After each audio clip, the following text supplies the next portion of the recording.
Good morning. Online class में आप सभी का स्वागत है। कक्षा 9 के अंदर अपन ने त्रिभुज की सर्वांग क्षमता के बारे में अपन चर्चा कर रही थी और त्रिभुज की सर्वांग क्षमता के अंदर अपन ने देखा था कि त्रिभुजों को सर्वांगसम सिद्ध करने के लिए अपने को सर्वांग क्षमता की कसौटियों का आपको पालन करना होता है। सर्वांग क्षमता की कसौटियों का अपने को पालन करना होता है और सर्वांग क्षमता के लिए अपन ने नियम देखे क्या कि भुजाकोण भुजा नियम, कोण कोण कोण नियम, समकोण कर्ण भुजा नियम, कोण भुजा कोण नियम। तो कुल मिला के अपन ने 4 जो नियम थे, 4 नियमों के बारे में अपन ने अध्ययन किया था और इसमें देखा था कि सर्वांग क्षमता के नियमों के आधार पर त्रिभुजों को कैसे सर्वांगसम किया जाए। लेकिन आगे के जो टॉपिक है त्रिभुजों के अंदर, तो उस टॉपिक को पढ़ने से कोई मतलब नहीं है, क्योंकि इस बार माध्यमिक शिक्षा बोर्ड ने उस टॉपिक को हटा दिया। जो आगे के जो सर्वांग क्षमता के नियम थे उस नियमों को माध्यमिक शिक्षा बोर्ड राजस्थान ने उस नियमों को कोरोना काल को देखते हुए 40% के सिलेबस के अंदर उसको कटौती की। तो आगे के अब तक जो अपन ने पढ़ाया उनमें से आपको माध्यमिक शिक्षा बोर्ड की वार्षिक परीक्षा और अर्धवार्षिक परीक्षा में इसको शामिल नहीं किया जाएगा, इसको शामिल नहीं किया जाएगा।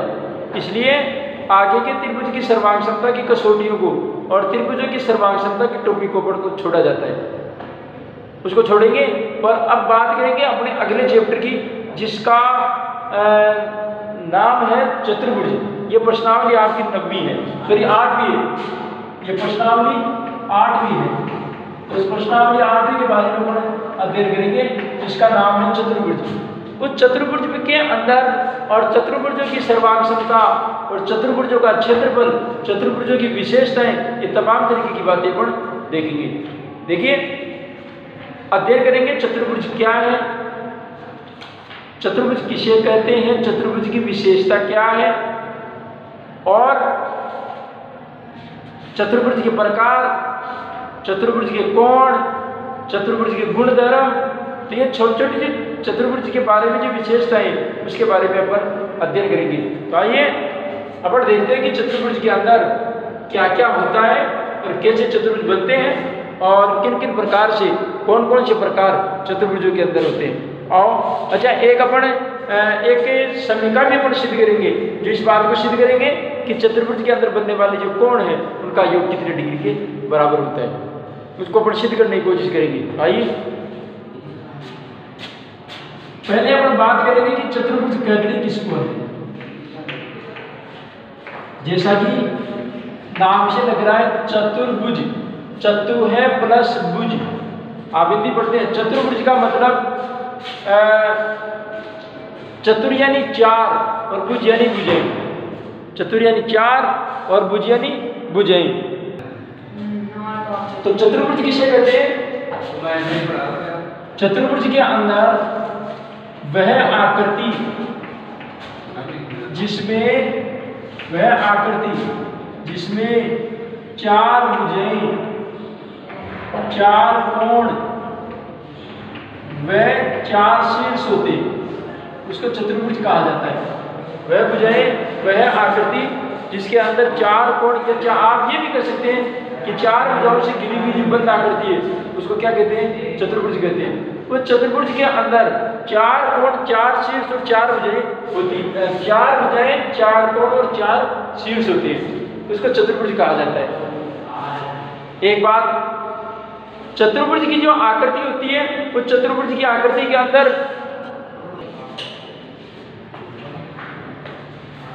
अब बात करते हैं चतुर्भुज के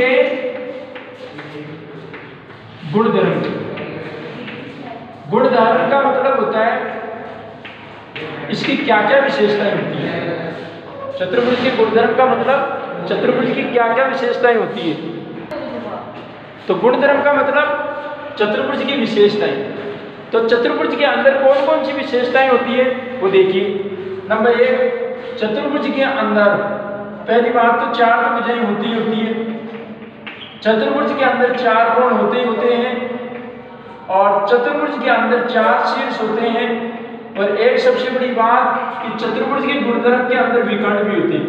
अब विकर्ण का मतलब होते कितने हैं ये भी पता होना चाहिए।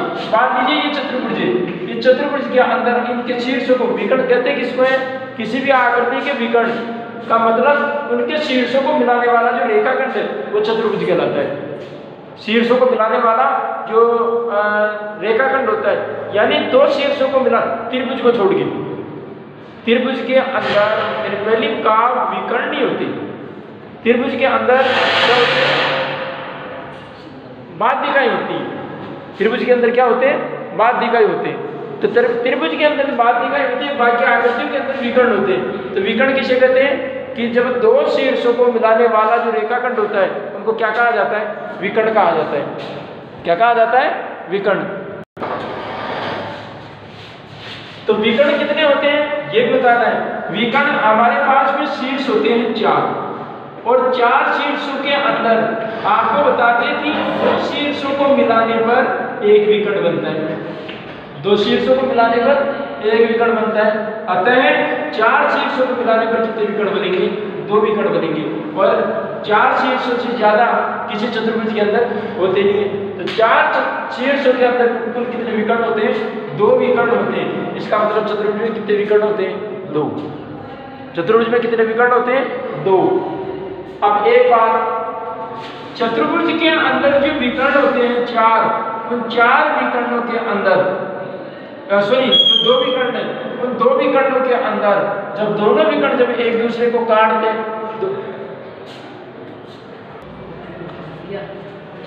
4 शीर्षों के अंदर कुल कितने विकर्ण बनते हैं? 2 विकर्ण बनते हैं। अब देखो एक सबसे बड़ी बात कि चतुर्भुज के कोण, चतुर्भुज के अंदर 4 कोण होते हैं। चतुर्भुज के अंदर 4 कोण होते हैं। चतुर्भुज में कोण और कोणों का योग, और ध्यान से समझिए एक समीकरण के माध्यम से अपन सिद्ध करेंगे इस चीज को कि चतुर्भुज के 4 कोणों का योग वास्तव में 360 डिग्री के बराबर होता है या नहीं होता है।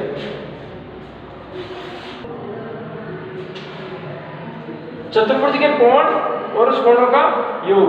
तो चतुर्भुज में कोण कितने होते हैं? 4। उन चारों कोणों का योग किसके बराबर होता है? 360 डिग्री के बराबर। 360 डिग्री के बराबर। तो अपन सिद्ध करेंगे कि वास्तव में चतुर्भुज के अंदर बनने वाले जो 4 कोण है उन चारों कोणों का योग 360 डिग्री के बराबर होता है अथवा नहीं होता है। तो देखिए मैं एक चतुर्भुज बनाता हूं, एक चतुर्भुज बनाता हूं और इन चतुर्भुज को मैं नाम दे देता हूं A B C और D। आज तक आपने यही पढ़ा है कि चतुर्भुज में 4 कोण होते हैं और चारों कोणों का योग 360 होता है। आज मैं इसको सिद्ध करके बताता हूं कि वास्तव में चतुर्भुज के चारों कोणों का योग कितना होता है? 360 डिग्री होता है। और मैंने एक विकर्ण खींचा A और C नाम का, A और C नाम का मैंने क्या किया? विकर्ण खींचा। सही बात है। अब मैं आपने एक विकर्ण को खींचने पर आप जानते हैं कि चतुर्भुज जो होता है वो 2 त्रिभुजों में बढ़ जाता है, और बराबर बराबर 2 त्रिभुजों के अंदर क्या हो जाता है? बढ़ जाता है।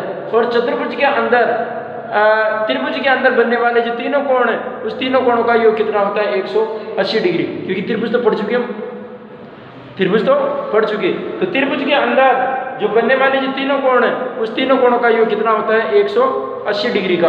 तो आज उसी 180 डिग्री के माध्यम से अपन जांच करेंगे कि वास्तव में त्रिभुज के तीनों चतुर्भुज के चारों कोणों का योग 360 डिग्री होता है या नहीं। आओ त्रिभुज A B C B, बात कोणों की, और हम जानते हैं कि त्रिभुज के अंदर तीनों कोणों का योग कितना होता है? 180 डिग्री। सही। मैं तीनों कोण लिखता हूं। कोण BAC, ये वाला कोण BAA और C। सही बात है। पहला कोण। दूसरा कोण AC और B। सही बात है। ये कोण AC और B, और प्लस कोण B, ये कोण B। ये त्रिभुज के 3 कोण हो गए, और इन तीनों कोणों का योग कितना होता है? 180 डिग्री। ठीक साहब, इसके तीनों कोणों का योग कितना हो गया? 180 180 डिग्री। सही, इसको मैं समीकरण नंबर 1 नाम दे देता हूँ कि मेरे पास में एक इक्वेशन आ गई कि त्रिभुज एबीसी के अंदर ये 3 कोण है और इन तीनों कोणों का योग 180 डिग्री होता है। सीधी बात है। आओ आगे, त्रिभुज ए डी और सी, ए डी सी के अंदर, अब ए डी सी के अंदर वही 3 कोण और तीनों कोणों का योग 180 डिग्री। आओ मैं तीनों कोणों की बात करता हूं। डी ए सी पहला कोण ये वाला, तो कोण डी ए सी, सही बात है, और प्लस दूसरा कोण आ जाओ ये सी वाला ए सी डी, सही बात है, एक कोण ए सी और डी, और प्लस कोण कौन सा डी, प्लस कोण डी, और त्रिभुज के तीनों कोणों का योग कितना होता है 180 डिग्री। इसको बना दो समीकरण नंबर 2, इसको बना दो समीकरण नंबर 2। सीधी सी बात है, कोण को आप बारीकी से देखिए, सही बात है। अच्छा, अब यह समीकरण नंबर 1 और समीकरण नंबर जो 2 आया, उस समीकरण नंबर 1 और समीकरण नंबर 2 को जोड़ दो।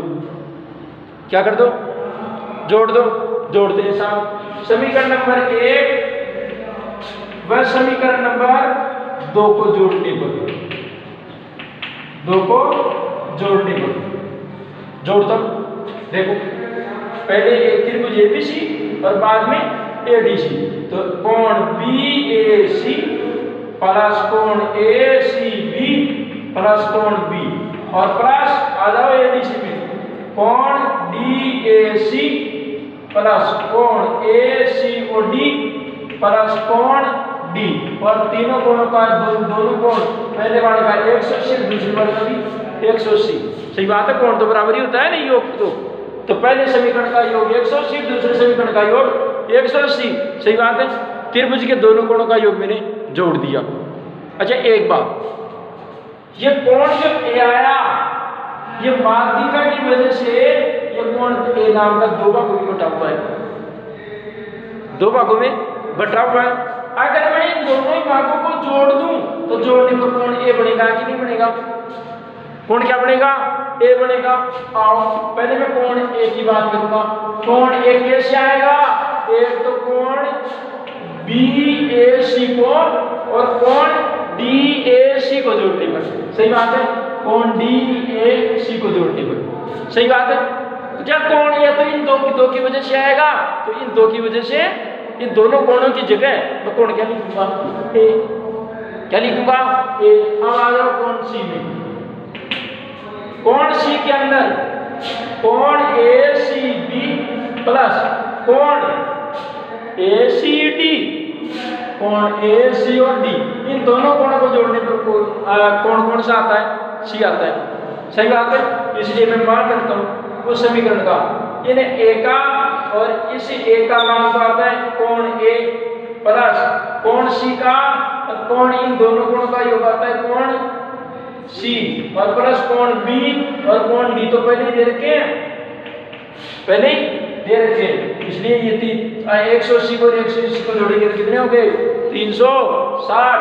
अब कोण चेक करो, कोण ए प्लस कोण बी प्लस कोण सी और प्लस कोण डी, 360 डिग्री। इसलिए कहा जाता है कि चतुर्भुज के चारों कोणों का योग कितना होता है? 360 डिग्री। कितना होता है? 360 डिग्री। इस प्रकार से चतुर्भुज के चारों कोणों का योग कितना होता है? 360 डिग्री। कल देखेंगे। धन्यवाद।